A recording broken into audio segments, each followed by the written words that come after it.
My name is Alina Ward. I'm 34. My mom told me at 16, "We can't afford you anymore," kicked me out to save money for her twins. Years later, she showed up at my door demanding I pay their college. I calmly said no and shut it. 1 week later, the police were at my door because of her. The first knock was light, almost polite. I was standing in my kitchen, my phone still in my hand from the missed call I hadn't returned, when the second knock came, firmer this time. When I opened the door, there were 2 officers on my porch. One of them asked if I lived alone. The other already had a small notebook out. They said my mother had filed a report. I didn't invite them in right away. I stood there barefoot on the tile, the door half open, listening while one officer explained that she'd accused me of threatening her and refusing to help her children. He asked if there had been a recent argument. I nodded once. I didn't try to correct the framing. I just said there had been contact I'd asked to stop. As they talked, I could see my street behind them. Quiet, mid-morning, the same neighbor walking her dog like always. Nothing looked disrupted. That felt important to me. I told them my mother had come to my house uninvited the week before and demanded I pay for my younger siblings' college. I told them I said no. I told them I asked her to leave. I didn't raise my voice while I said it, and I didn't lower it either. One of the officers asked if there had been any threats made on my end. I said no. I offered to show them the messages I'd saved. They didn't need to see them yet. One officer wrote something down anyway. While they were still there, my phone buzzed again in my hand. Another email, new address, same name. I turned the screen face down on the counter and focused on answering questions that stayed procedural: dates, locations, whether she had keys. She didn't. When they left, they told me to document everything and to call if she showed up again. They didn't sound alarmed. They sounded practiced. After the door closed, I locked it. Then I checked the security app on my phone and made sure the camera at the front entry was still recording. I remember thinking, briefly, that saying no had traveled farther than I expected. They showed up in the early evening, just as the light was dropping. My mother stood a step behind her husband, arms folded tight across her chest like she was bracing for weather. He smiled first. It was the same practiced smile he used at family gatherings, the one that didn't ask permission. "We need to talk," he said. I didn't step aside right away. I asked what about. My mother answered instead. She said it was important and that we shouldn't do it on the porch. I let them in because I thought, briefly, that this might be an attempt at something different. I stayed near the doorway after they crossed the threshold. They didn't comment on the house. They didn't sit until I gestured to the couch, and even then my mother stayed standing. She looked around like she was confirming something she already believed. She said she'd heard I was doing very well for myself. She said it like an observation, not a congratulations. Her husband added that it would have been nice to hear it directly from me instead of through other people. I nodded once. I didn't explain why I hadn't shared anything. There was a pause that felt rehearsed. Then my mother said the twins were applying to universities. She said the numbers out loud: tuition, housing, books, like she'd practiced the sequence. She said things hadn't gone the way they expected financially, and that family should help family when it mattered. I asked what she was asking me for. She said help, he said support. Neither of them used a number. I told them I wasn't going to pay for it. The room went quiet in a way that felt temporary, like a held breath. My mother's expression tightened. She said I was being cold. She said I knew they'd done the best they could back then, and that priorities shift when circumstances change. Her husband said it wasn't about the past, it was about the kids. I didn't raise my voice. I told them they needed to leave. My mother said I was shutting her out again. She said I'd always been dramatic. She said this was my chance to show some gratitude for everything she'd done before her life got complicated. When I didn't respond, she stepped closer, like proximity might work where words hadn't. I walked to the door and opened it. I told them if they didn't go, I would call the police. That was the first time her husband stopped smiling. They left without yelling. My mother turned back once from the walkway and said I'd regret being so ungrateful. I closed the door before she could finish. I locked it, then stood there longer than necessary with my hand still on the handle, listening to their car pull away. I didn't sleep much that night. not because I was upset, but because my phone kept lighting up on the nightstand. I didn't open anything right away. I let the screen go dark on its own. In the morning, I made coffee and sat at the table instead of my desk. I opened the messages one by one. They were all from her. Long paragraphs about how hard she'd worked, how ungrateful I was being, how I was punishing children who'd done nothing wrong.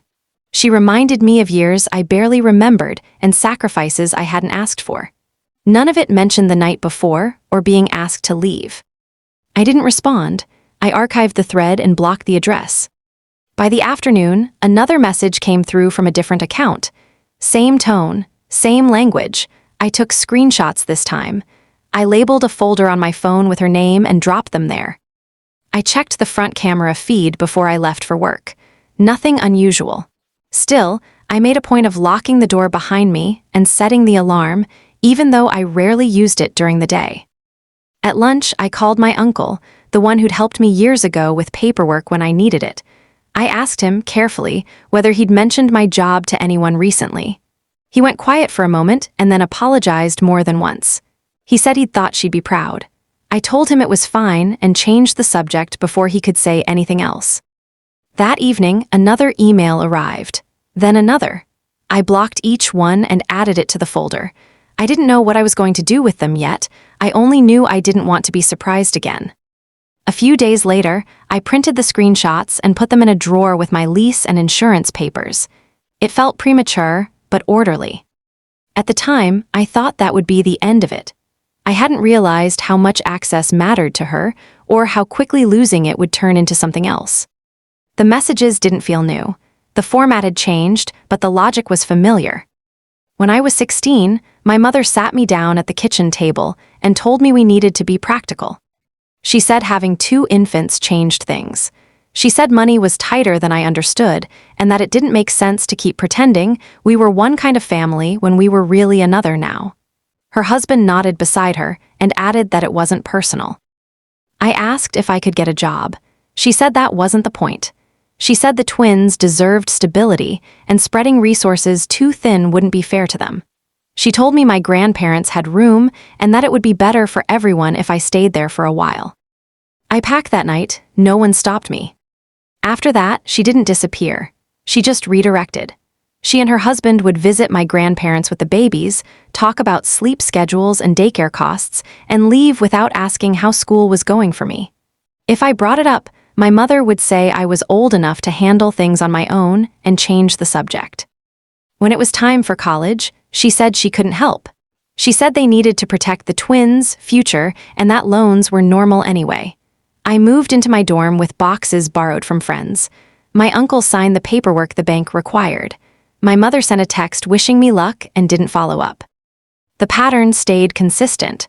When something involved attention or resources, it went to them. When something required patience or inconvenience, it came to me. There was never an argument about it. It was presented as common sense. So when she stood in my living room years later, listing tuition costs like a shared problem, it didn't feel confusing. It felt like the same conversation with different numbers attached. Living with my grandparents shifted things quickly.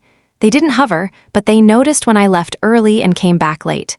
I picked up part-time work after school and more hours on weekends. No one told me to do it. It was just understood. By the time I graduated, I was used to managing my own schedule. College followed the same pattern.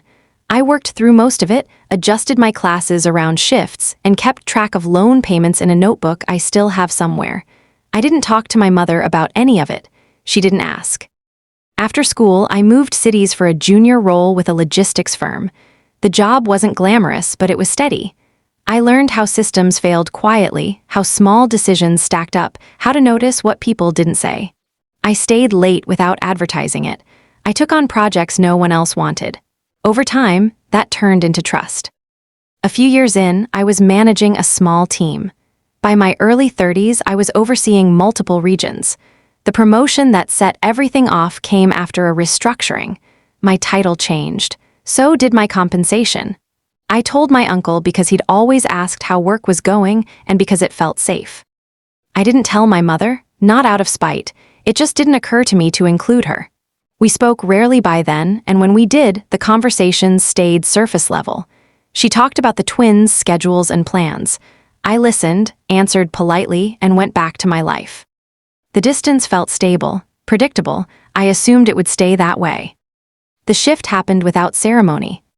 My uncle mentioned my promotion at a family gathering I didn't attend. He told me later, casually, over the phone. He said he'd run into my mother and her husband, and when they asked how I was doing, he told them I'd landed a senior role and that I'd worked hard for it. He said he'd suggested she reach out and congratulate me. He sounded pleased when he said it. I thanked him and didn't think much more about it. A few days later, I noticed the missed calls, numbers I didn't recognize, voicemails I didn't open. Then the knock at my door that evening, the one that led to the conversation in my living room. After they left, my mother sent a message saying she was hurt I hadn't shared my success. She said she'd always believed in me and that it felt like I was punishing her by keeping her at a distance. She didn't mention the request for money. She framed the visit as concern. I didn't reply. By the next day, the tone changed. She wrote about the twins' acceptance letters and how proud she was of them. She wrote about how expensive everything had become and how unfair it was that education costs so much now. She ended by saying she hoped I think about what family means. I read it once and archived it with the rest. That was when I understood the visit hadn't been spontaneous. It had been calculated. Access had been restored briefly, and now it was being tested. I replied once. I kept it short and sent it in the afternoon when I knew I wouldn't be tempted to keep checking for a response. I told her I wasn't able to help financially. I told her I needed her to stop contacting me about it. I didn't explain why. I didn't reference the past. I didn't soften the wording. She wrote back within minutes. She said I was punishing her for decisions she'd made under pressure. She said I was rewriting history and forgetting everything she'd sacrificed when I was young. She said she'd never turned her back on me, she'd just done what was necessary at the time. She said this was my chance to show I'd grown up. I didn't answer. The next message came from her husband. He said I was being unreasonable and that the twins didn't deserve to suffer because of old misunderstandings. He said if I had the means, it was selfish not to help. I blocked his number. That night, another message came from my mother, this time accusing me of being ungrateful and cruel. She said I owed her. She said she wouldn't have raised me the way she did if she'd known this was how I'd repay her. I took screenshots, added them to the folder, and blocked that account too. The silence that followed lasted less than a day. The first wave of escalation arrived quietly. Emails kept coming, multiple times a day, each with a slightly different account or phrasing. One would reminisce about my childhood, another would list what she claimed she had given up for me, and yet another would point out my failings as if they were proof I owed her. I saved each one. I didn't respond. I labeled them and stored them chronologically. A week in, I realized the harassment wasn't random. She was watching how I responded. When she saw I wasn't replying, she became more insistent. She copied her husband into some emails, urging him to help me understand why I refused. When that didn't work, she switched accounts, sometimes sending a line or two in the subject line meant to provoke. Don't forget who raised you. I set aside time each morning to check the folder, make sure nothing new had slipped past my filters, and then I blocked the accounts. I kept my phone on silent at work and didn't open messages from unknown numbers. I called my uncle again, not for guidance, but to clarify that he had no role in sending her any information about me. He apologized again, more than once, and I told him it was fine. I didn't cut him off. His help years ago had been real, and that had mattered. By the second week, the constant emails were predictable enough that I started treating them like a nuisance rather than a threat. I realized that her persistence, while aggressive, had no leverage over me anymore. The power she thought she had depended entirely on access, and I had already closed that door. It wasn't over, but the first wave had taught me something important. Blocking accounts and documenting everything wasn't just precaution, it was containment. The second wave was more direct. I was at home one Tuesday when the receptionist at my office called. She said my mother was there and wanted to see me immediately. I wasn't scheduled to be in, but the message made me pause. I asked for her to wait outside and explain that I was home. I told her through the phone that I didn't want an unscheduled visit and that coming in unannounced was inappropriate. The receptionist relayed it, and I heard my mother sigh loudly, as if frustrated that her presence alone wasn't enough to gain access. She left after a few minutes, muttering about how I was avoiding family. I called the lawyer I'd been consulting quietly since the email harassment started. I didn't explain the call in detail. I only asked about restraining orders and protocols for workplace intrusion. The lawyer explained the steps, deadlines, and documentation I would need. I made a note to gather security footage and any witness statements. Later that evening, another message came. She said she had tried to see me at work and implied I was being cowardly for not answering. I didn't respond. I filed it. By the end of that week, I realized this wave was testing boundaries in person, not just electronically. The rules hadn't changed, but the consequences were clearer now. She could escalate, and I would need to respond procedurally, not emotionally. The final escalation happened a week later, at the front steps of my apartment. I had just returned from the grocery store when I saw her standing there. Her husband wasn't with her this time. She didn't knock. She didn't ask. She ran straight at me as soon as I opened the door. I stepped back, but she grabbed my arm and tried to push past me. I pushed against her lightly to break free, but she lunged again. In the struggle, I could hear the neighbors' doors opening, voices calling out. That's when I realized she wasn't just testing boundaries this time, she was trying to force them. I managed to maneuver her so she lost balance. She stumbled, I stepped back, and the neighbors intervened, separating us. Someone called the police. When the officers arrived, I explained the sequence of events, handed them the email folder, and showed the security footage from the front camera. After that, I requested charges be filed and arranged for a restraining order through my attorney. I learned later that her husband had taken the twins and moved in with his parents after confronting her about what had happened. That confrontation had led to another argument, and they were no longer living together. I stayed in my apartment, doors locked, cameras on. My mother's influence over my life had ended. She had tried everything she could think of: manipulation, guilt, intrusion, and even violence, but every time the boundary I'd set held. After the police left and the restraining order process began, the ripple effects became clear. Her husband moved the twins in with his parents after the confrontation. I learned through neighbors and a brief text from him that he had confronted her about her behavior, and she'd reacted by escalating the argument, leaving him no choice but to take the children. That was the first time in years they were removed from her immediate influence. My grandparents, who had always been a buffer between her and me, started limiting contact too.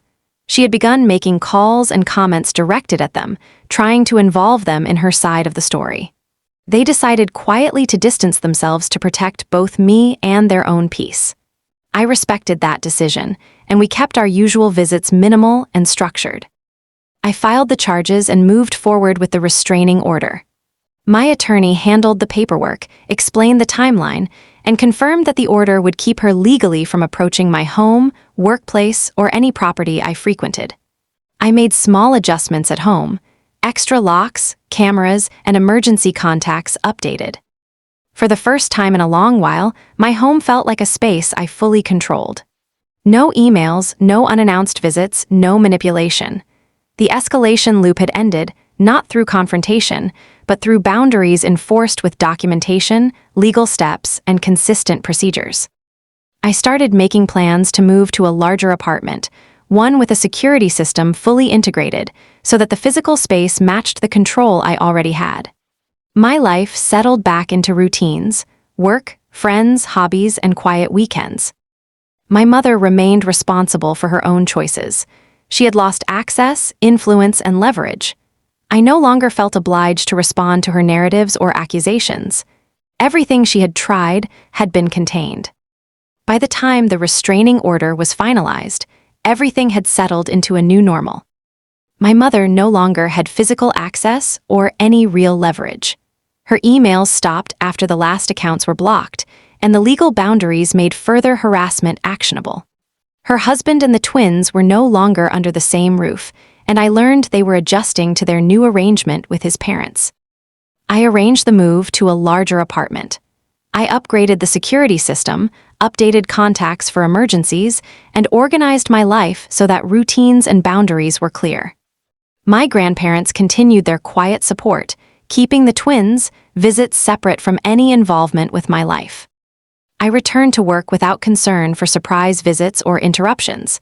I kept my promotion and responsibilities separate from any family entanglements. My life, career, home, and daily routines remained under my control. The situation with my mother made one thing clear: her choices and actions determined the consequences she faced. I didn't need to engage beyond legal and procedural channels. No emails, no intrusion, no arguments. Everything she tried, from manipulation to aggression, had been contained and neutralized.